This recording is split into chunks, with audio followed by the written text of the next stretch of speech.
What it do, peasants? It's Muco, aka Simba, aka Robe guy, aka Your Highness. As my friends like to call me, Papi Chulo. Now, I know I've been gone for a while, and I apologize, but I'm back, alright? And you guys aren't ready for this one. Today's story is my first encounter with a Karen in Rwanda. So my friend, a fellow 1%er of course, and I wanted to see if the statement, money can't buy happiness, was true. Because as far as I'm concerned, money is my happiness. So we went to a nearby local boutique and we got a couple of cigarettes and a little bottle, you know, like a peasant-like one. And so we go to this alley and we just sit yeah, just on the curb just to see if the company that we keep and the laughter and that would bring us more happiness than us balling out or going to, say, Zanzibar or Tokyo or Dubai, you know? And this is where the story gets interesting.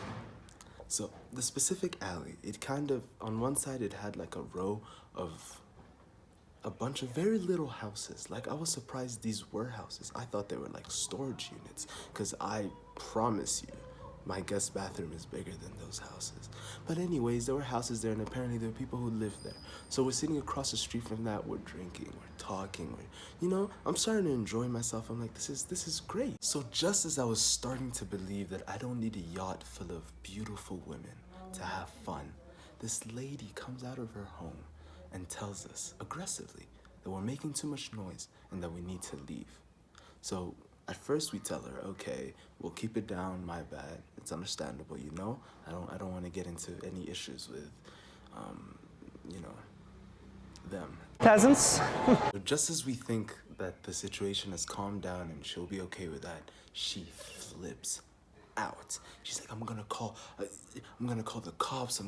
Cause you guys are on my property, on my land. And I'm like, first of all, scoff.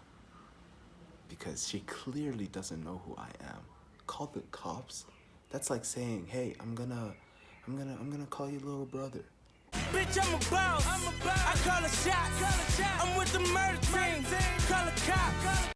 Second of all, if I were to be anywhere near her property, I'd probably be 2 feet away from her bed, given how small her home was.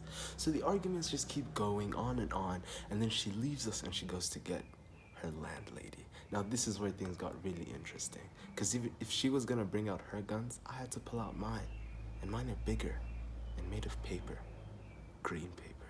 Look what I found in my pocket. Look, a year's salary right here.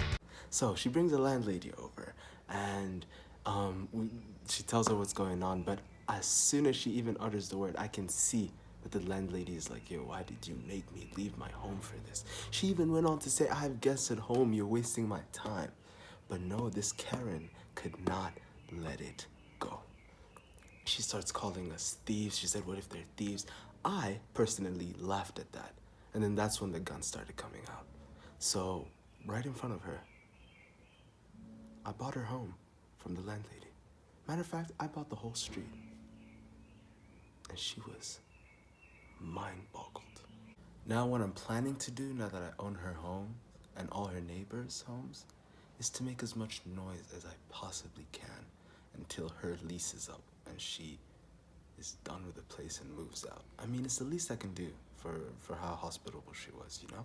Give me a P, give me a E, give me a T, T, Y. I'm petty all the time. Until next time, peasants, stay jealous, stay poor.